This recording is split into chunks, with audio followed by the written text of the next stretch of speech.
GZ, Podcast Grasmec. Olá, eu sou Emerson de Matos e estamos iniciando mais um GZ Podcast, o podcast da Grasmec, Indústria de Máquinas Agrícolas. E hoje o nosso convidado é o Joel Rodrigues da Silva. Joel é formado em Engenharia Elétrica pela UPF em 2014, fez pós-graduação em Engenharia de Segurança do Trabalho e em Energia Solar Voltaica.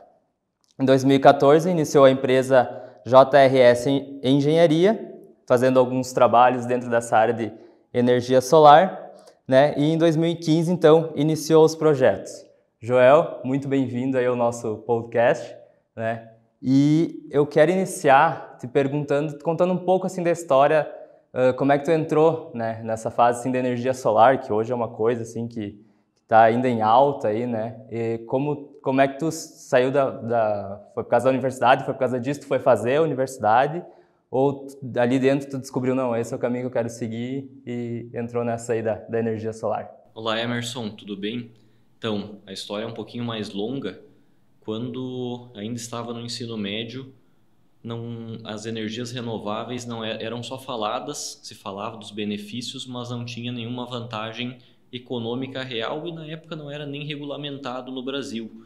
No passar da faculdade, alguns colegas já estavam fazendo trabalhos de graduação, trabalhos de conclusão de curso na área das renováveis, mas nenhum apresentava um retorno financeiro ainda viável. E no Brasil a regulamentação começou um pouquinho antes de eu me formar, em 2012. Como que eu fui entrar nesse ramo? Um amigo, um professor Pardal, que ele comprou placas solares de um fornecedor, cabo de outro, inversor do Mercado Livre e inventou de colocar na casa dele. Foi uma das primeiras instalações da região de Carazinho. Ele me chamou porque precisava homologar isso junto à concessionária. Fiz a homologação totalmente desacreditando no sistema, mas com o passar do tempo, vendo a produção dele, depois outros conhecidos me buscando para também buscar uma homologação do sistema, eu fui acabar indo atrás de fornecedores e vendo que era um sistema viável e com isso resolvi eu mesmo instalar na minha empresa e aí sim entendi que era um sistema rentoso, que funcionava, prometia o que cumpria e hoje já tenho aí diversas instalações em funcionamento. Então foi meio que o destino também foi te colocando para esse caminho, né? Sim. E assim, eu acho que hoje é muito mais a legislação está muito mais em cima, a gente vê muito mais, o pessoal também está colocando muito mais, né? Ficou muito mais barato. Então ali pegando um patamar ali de 2015, assim que tu, né? Acho que foi esse ano que tu realmente começou assim como empresa. Para hoje, assim, ainda é viável? Como é que está esse processo? Ficou, na verdade, muito mais viável. Naquela época, em 2015, um sistema de uma casa que consumia uma energia considerável, seus 500, 600 kW mês, o sistema custava na faixa de seus R$30.000. Esse mesmo sistema, hoje, ele está na faixa de R$15.000 a R$16.000. Então, reduziu muito o custo do sistema, da instalação também ficou mais barata e a produção se manteve muito boa, mesmo daquele sistema lá de 2015. Então, mesmo com toda a alteração de legislação, ainda está mais viável do que lá em 2015, quando eu comecei. Uhum. E essa cobrança de taxa que falam hoje em dia, o que seria isso, assim? Sim, na virada desse ano, a partir de 6 de janeiro desse ano, as novas homologações junto à concessionária entram num termo que se chama GD, que era Geração Distribuída 2. A Geração Distribuída 1, ela não pagava nenhum tipo de tributação à concessionária, apenas ICMS pela circulação de energia. Na GD2 existe uma tarifa que se chama FIUB, um componente da tarifa, que representa na faixa de 15% da tarifa que ela vai ser cobrada no passar dos anos. A cada ano que se passa, aumenta o percentual da cobrança do FIUB, mas mesmo assim, com a redução dos custos da instalação, está mais viável do que fazer o sistema na GD1, considerando os preços do ano passado. Então, só melhorou com o passar do tempo. Não, é que esse foi um assunto que deu bastante polêmica, né? Sim. Inclusive, o pessoal até que vende, né? vendia antes ali do ano, dizia, instala antes porque é melhor, porque depois não vai valer a pena. Então ainda continua valendo a pena. O que ocorreu no final do ano passado foi um boom. Essa procura muito grande elevou o preço e acabou deixando ali no final do ano, dezembro, janeiro, deixando o sistema ainda caro.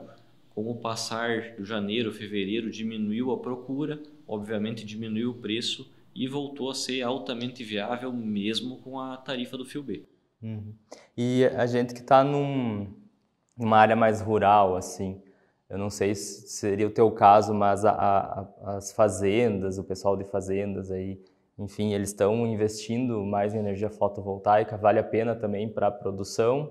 Ou tu acha que mais ainda é o urbano que tem que investir nessa e não compensa? Vale a pena em ambos os casos. No urbano nós vamos ter tarifas aqui na nossa região de 80, 90 até R$1 por quilowatt. O rural tem isenção de ICMS, então as tarifas do rural ficam na faixa aí dos seus 60 centavos o quilowatt, em algumas regiões até 50 centavos. Mesmo no rural, o retorno do investimento é em torno de 1,5% ao mês, o que é muito viável, enquanto que no urbano ele passa de 2% ao mês, então ainda está melhor do que qualquer tipo de aplicação. Então, né, tem essa separação e assim, para fazer um cálculo é muito difícil, eu só te passar a conta de luz, assim, pensa que alguém que não entende nada, viu que está todo mundo colocando, né, eu quero fazer um projeto ali contigo. Como é que eu vou saber se é viável para mim? Como é que tu faz esse projeto? Inicialmente a gente estuda a conta de energia, pega um histórico de pelo menos um ano e faz um questionamento ao cliente. Se precisa gerar algo mais, se tem previsão de aumento de carga para deixar equipamento já com espera para aumento futuro. Então são algumas perguntas que são necessárias para entender a situação atual, o que passou pelo histórico da conta e qual a previsão futura. Então se entende todo esse cenário e aí sim é possível já montar uma proposta, um orçamento, um estudo para a geração. Sim, então é feito todo um projeto antes para entender a necessidade. E assim, muita gente fala desse tempo de, tipo, tu vai colocar ali, mas a manutenção, né? Vai ficar muito tempo, não vai botar na ponta do lápis, às vezes não vale a pena, né? A gente escuta tudo que é história, então aproveitando que tu está aqui, eu vou tirar todas as dúvidas. A manutenção é cara? Como é que ela funciona? Eu sei que tem que limpar. A manutenção ela não é cara. A principal manutenção que deve ser feita de 2 a 3 vezes por ano, dependendo do local, no interior, por questão de poeira, ideal umas 3 vezes por ano, urbano 2 vezes por ano, é a limpeza das placas. Então isso sim é importante fazer a limpeza, porque com o acúmulo de poeira em cima da placa, porque ela é um vidro, ela vai acumulando poeira e na chuva essa poeira vai descendo em direção à borda da placa e fica acumulada lá. Então, fazendo a limpeza, ela garante um rendimento ideal do seu funcionamento.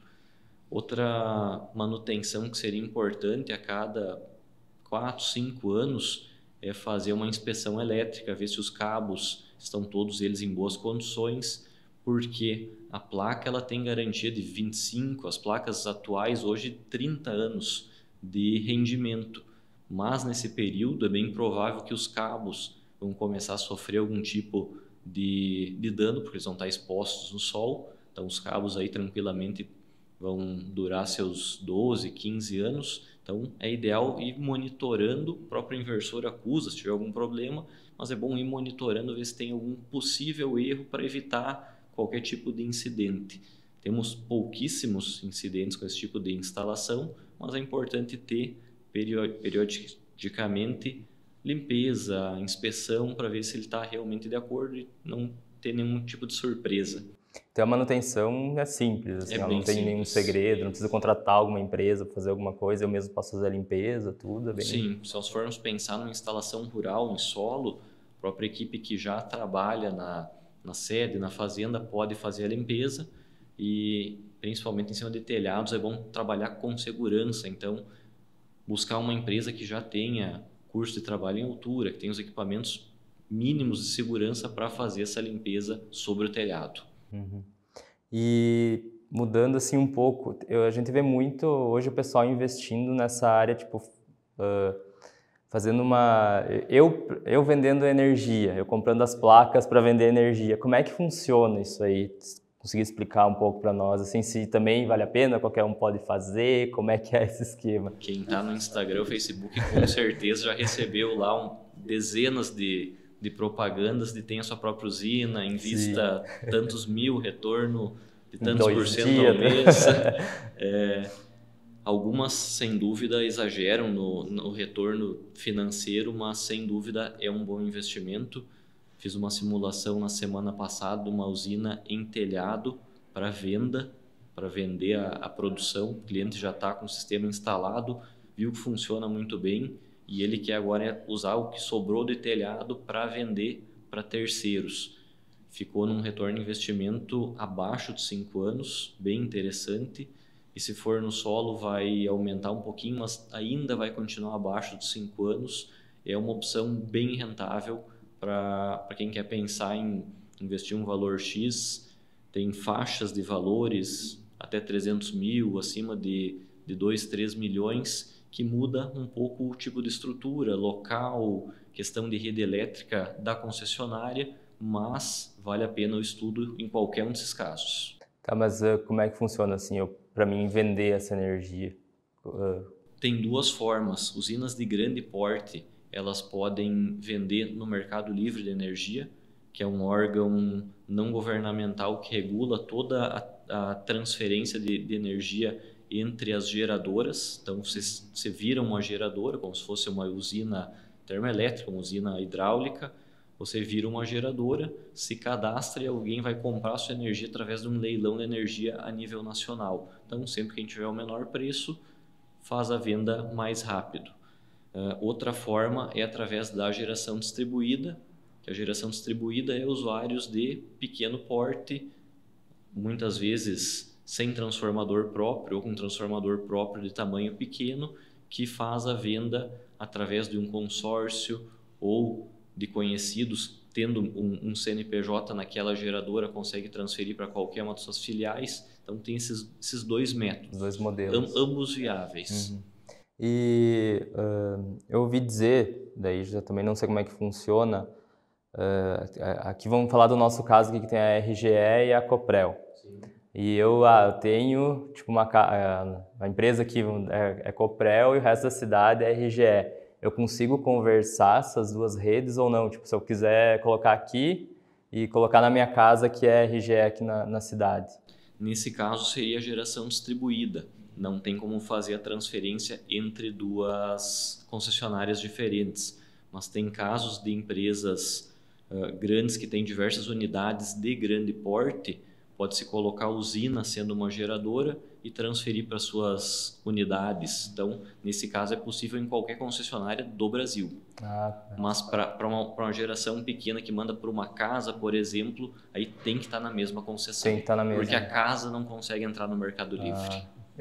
Eu tinha escutado isso aí, a gente até, não é o caso nosso aqui da empresa, mas a gente tem, né, sofreu isso, a gente, vamos botar lá na fazenda e daí vamos pegar para as casas, daí não, mas aqui é uma rede e lá é outra, daí não dava. Eu achava que dava, que se conversava, né, tipo, não, vai lá, coloca, para mim era mais simples. Mas então realmente, se for uma baixa demanda, assim, uma casa não tem como.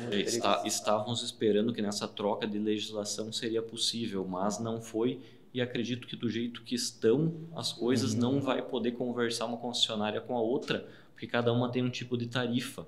Como é que elas vão jogar quilowatts, sendo que cada quilowatt num lugar tem valor diferente? Já pelo Mercado Livre é um órgão externo que controla, então é possível fazer essa transferência de quilowatts sem envolver os valores. Até tu entrou do Mercado Livre, assim, também é outra coisa que surgiu e também vem muita propaganda. Tu consegue explicar a diferença, então, realmente, o que é a energia fotovoltaica e o que é o Mercado Livre, assim, bem básico para o pessoal entender? Acho que mais o Mercado Livre. O Mercado Livre, ele é um sistema de compra de energia que tu não compra daquela concessionária onde você está vinculado. A Grasmec aqui, como tem uma produção, tem uma potência de transformação elevada, consegue entrar no Mercado Livre e consegue comprar de qualquer lugar do país, não necessariamente da RGE, que é o caso de vocês. Então, se encontrar qualquer outro lugar que a energia vai ser mais barata, pode comprar desse local. Mas daí é uma compra, fecha um contrato anual, como é que... Sim, são diversas formas, mas pode ser anual, a cada 2 anos, 3 anos. Se tu achar que um contrato para 3 anos é viável por questão do valor do contrato, pode fechar ele por mais tempo. Ou se tu acha que está no momento de alteração de valores, contrato por um período mais curto, espera a próxima contratação para tentar um valor mais baixo. E eu tendo um contrato, assim, não sei se essa é muito a tua área, mas eu tendo um contrato, se der algum problema, eu falo com o contratado ou eu falo com quem me gerava a energia antes, são as redes oficiais? Na verdade, a rede da concessionária ela só vai te atender. Só vai te atender fornecendo o ponto de entrega da energia. Toda e qualquer comercialização vai ser através dos órgãos do Mercado Livre. Então, se tu tem um contrato de X quilowatts, tu precisar o dobro e tu não tem isso contratado, tu já vai pagar um valor diferente. Então, é o ideal para uma empresa que já conhece, já tem um histórico, tem uma previsibilidade de consumo e vai ter certeza que fazendo aquela compra vai ser um bom negócio. Se tem uma oscilação muito grande, já foge do contrato, aí vem multas ou vem tarifas acima do contratado. Ah, tá. Então tem todo um...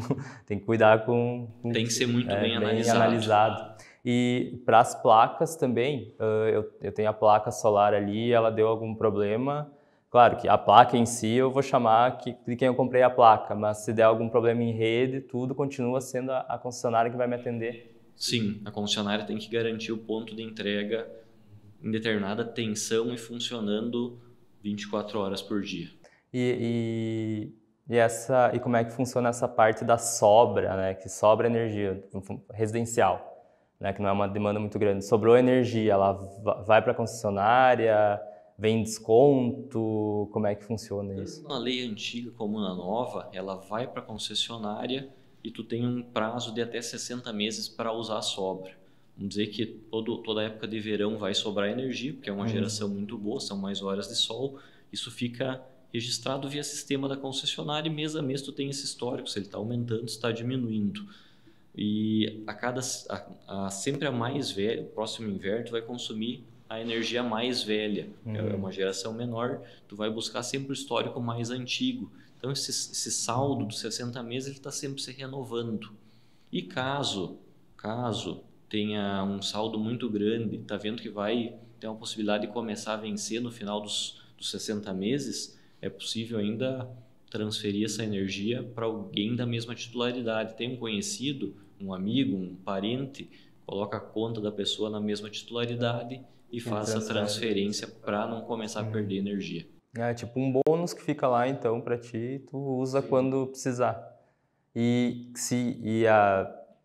se terminar, tipo, não gerou energia, não tenho mais, né? Tá, sei lá, ficou nublado e a minha geração não está sendo suficiente. Aí vem da concessionária, vem com um valor diferente ou não? Eu pago a tabela normal daí. Nessa legislação nova, vai pagar uma pequena porcentagenzinha do fio B de toda a energia que entra de volta para dentro da casa. Mas é um valor bem baixo e se caso não tenha mais saldo, vai pagar o valor do quilowatt normal como se estivesse consumindo, que é muito comum. Cliente que instalou há 2, 3 anos já se acostumou, está folgado, usando o ar-condicionado à vontade, compra lá sua cervejeira, sua adega de vinho. Aí começa a encher de coisa. Começa a vir algumas surpresas em alguns meses do ano.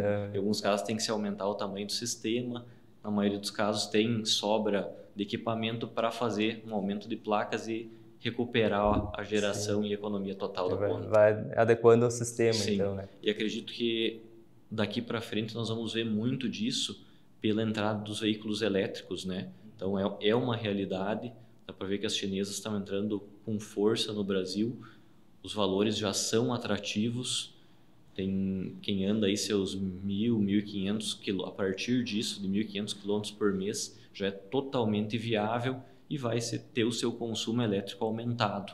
Então vai ter uma demanda e uma necessidade de mais placas solares para suprir esse novo consumo dos veículos elétricos.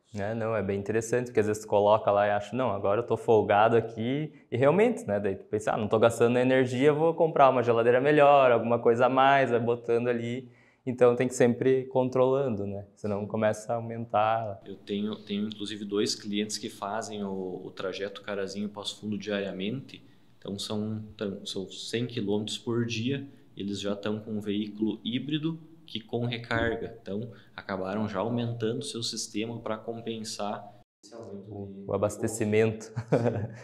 E vale, né, tá valendo a pena ainda, claro, se tem a placa, né, tá valendo a pena tu abastecer em casa do que combustível.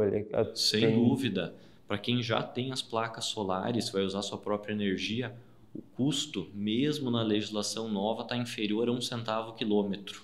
Enquanto que quem precisa comprar energia não tem sistema fotovoltaico, o custo vai estar em torno de 12 centavos o quilômetro. A diferença é grande. Mas muito vantajoso comparado a um veículo a combustão. Sim, ainda os 2 modelos são vantajosos, né? A tecnologia ainda é cara, mas está chegando aí. Não, mas tá, né? Com o passar dos anos ela está ficando mais barata. E assim, tu que está mais nesse meio, o que tu viu assim de modelos e negócios que estão surgindo com as placas solares, assim, além de, não sei se cooperativas solares, indústrias que só estão lidando com isso, como é que está esse mercado até na nossa região, assim, como é que tu vê? O boom do momento, que tem bastante procura hoje, é aquele cliente que já fez o seu sistema residencial, viu que funcionou, ele colocou na empresa, está rodando 100%, agora ele quer um ganho a mais. Ele está pensando já em fazer o investimento que nós conversamos antes para ter um retorno financeiro. Então, a ideia hoje é quem já fez, já conheceu, quer investir um pouco mais para ter um retorno melhor vendendo essa energia. E a grande parte dos modelos, até pelo custo, ainda está num sistema de geração distribuída ainda fora do Mercado Livre. Ela dá um retorno melhor pela tarifa ser mais cara. E tu acha que um dia a energia, a placa solar, né, a energia solar, ela vai substituir a rede em si, sei lá, a RGE, alguma coisa? Tu acha que não tem como chegar nesse nível? Num prazo aí de seus 10 anos, acredito que não vai haver grandes mudanças, porque hoje a matriz energética brasileira ela é 80 e poucos % baseado em hidroelétricas. Nós temos uma disponibilidade de rios muito grande. Então, nesse primeiro momento, nesses primeiros 10 anos, nós vamos se manter principalmente sendo abastecidos pelas hidrelétricas, e a energia fotovoltaica está dando um apoio, que, querendo ou não, nós não temos previsão no próximo ano de ter apagões relacionados à falta de água nas hidrelétricas, porque se diminui o uso da água da barragem, porque nós temos durante o dia uma geração tanto solar como eólica muito boa, e isso diminui o uso da água lá na barragem e equilibra todo o sistema. Então ele veio até para ajudar para equilibrar. Ajuda muito. Uhum. Porque, né, eu não sei se tem algum dado assim, de algum país assim, que tipo, a voltaica já é a principal fonte de energia, ou ainda não? Acho que a maioria dos países ainda está como apoio, né? Não tenho essa fonte, mas na Europa, por eles não terem uma disponibilidade tão grande de rio e o consumo ser alto, países como a Alemanha é obrigatório uma instalação nova já ter suas placas cobrindo o telhado. Uhum. Então lá eles têm uma deficiência energética e as placas lá são indispensáveis. Uhum. Então tu acha que essa lei pode chegar ao Brasil? Tem algum burburinho a respeito disso, ou por enquanto está... Não, nem previsão por causa do custo da energia, principalmente a baixa renda. Então, em alguns programas do governo, como Minha Casa Minha Vida, vai existir algum tipo de energia renovável para atender a parcela da casa. Isso vai ser muito favorável a ajudar a reduzir custos, principalmente quem tem uma baixa renda. Então, em programas sociais está se falando, e acredito que logo deve entrar em vigor, mas em casas comuns, assim, ou empresas, telhados novos, não existe uma previsão. De uma lei, né, que vem obrigar. Não. Até porque nossa matriz é muito forte. Sim. Somos um país privilegiado em energia. Eu acho que no social acho que vai bem, né? O pessoal, acho que todo mundo ganha, tanto quem vai produzir as placas quanto, né, quem vai morar. Porque tem lugares assim que a energia é muito cara, né, e depende da demanda ali, então só vem a facilitar, né? E a respeito de baterias, assim, sistemas de baterias, tipo, eu vi uma vez, eu não sei se isso é possível ou não, tipo, eu armazenar essa energia em casa em baterias. Tipo, já ouviu alguma coisa desse respeito? Possível é. Temos alguns clientes já com sistemas híbridos que carregam as baterias com a sobra da geração e o que sobra do carregamento da bateria ainda jogam para a concessionária. Um sistema bem autônomo. E quando falta a energia da concessionária, eles são atendidos pelas baterias. Ainda é um sistema muito caro, não é economicamente viável, mas a partir do momento que nós tivermos baterias a um valor mais acessível, aí sim pode-se começar a pensar em se desligar das concessionárias. Então vai depender muito de mercado externo, mudar a tecnologia de baterias para ela ter aí seus diversos 1000 ciclos de funcionamento sem perder a capacidade de armazenamento. Então ainda não é realidade, mas logo nós estamos chegando aí. Porque eu ouvi alguma coisa nesse sentido, confesso que não me aprofundei muito no assunto, mas eu vi histórias assim do pessoal, tipo, não, nós armazenamos em baterias em vez de ir para a concessionária, eu não tinha entendido direito o porquê. Então seria essa uma vantagem até econômica. Sim, para fugir um pouco daquela tarifinha do fio B e para também deixar de pagar a taxa básica da concessionária, tu se desvincula da concessionária. Totalmente da concessionária. Porque, querendo ou não, então, tipo, a energia que vai para tua casa e a que sobra, tu acaba usando o sistema da concessionária como backup. Como backup, ela então entra isso e que sai. tu paga, né, as taxas, né, só para entender. Não, legal, bem interessante esse modelo aí de baterias aí eu vi, mas eu não levei muita fé porque vai ser futuro. Alguns anos atrás, quando os preços não estavam tão caros das baterias, eu estava estudando um sistema para empresas como a Grasmec deixar de usar o seu gerador diesel no momento de falta de energia e ter o seu backup com baterias. Ou as indústrias que têm transformador próprio, elas têm um horário das 6 às 9 da noite, que a energia ela chega a ser 4, 5 vezes mais cara que durante o dia. Então, nesse momento, poderia estar consumindo de um banco de baterias, na verdade, um container, 2 containers de baterias, suprindo energia para aquele horário do valor mais caro. Chegou a ser viável por um breve momento, mas com pandemia, aumento do dólar, hoje ele não está mais viável. Mas também é questão de tempo para se melhorar a tecnologia, aumentar a venda, aumentar o volume de produção e se tornar uma realidade para o mundo todo. Bem interessante essa, porque não é uma pauta que se traz muito, acho que justamente por causa do preço ainda, né? Então, ainda preço. Em cima de preço. E em outros países, tu sabe se isso já é uma realidade maior ou meio geral, assim, ainda não se fala muito nesse sistema de baterias? Em alguns lugares são usados. Em alguns lugares, inclusive, de irrigação muito distante de redes elétricas, teria que se investir demais para levar linhas de energia até o ponto da irrigação. Foi colocado banco de baterias para atender o sistema, atender os motores que fazem locais mais remotos. Isso, locais muito remotos, aí sim o sistema de bateria é utilizado, inclusive no Brasil. Não, bem interessante essa parte aí das baterias, então acho que possivelmente no futuro a gente vai ver muito mais, né? Até para as áreas remotas eu não tinha pego esse gancho aí, mas bem legal.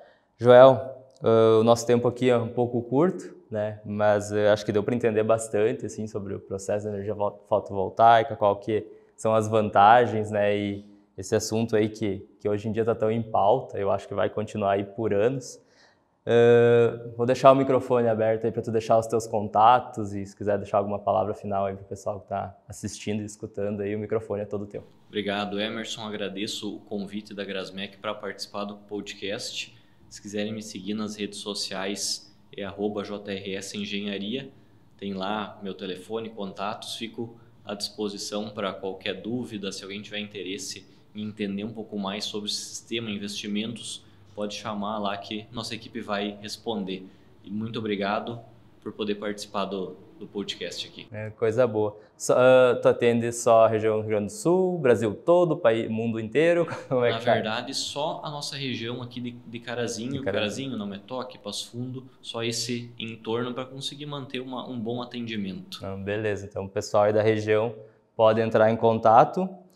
E estamos finalizando aqui mais um episódio do GZ Podcast. Deixo meu convite aí para o pessoal também seguir a Grasmec nas redes sociais e conferir os demais episódios aí no Spotify, YouTube e nas outras redes também. Obrigado e até mais. GZ Podcast Grasmec. Inscreva-se em nossas redes sociais.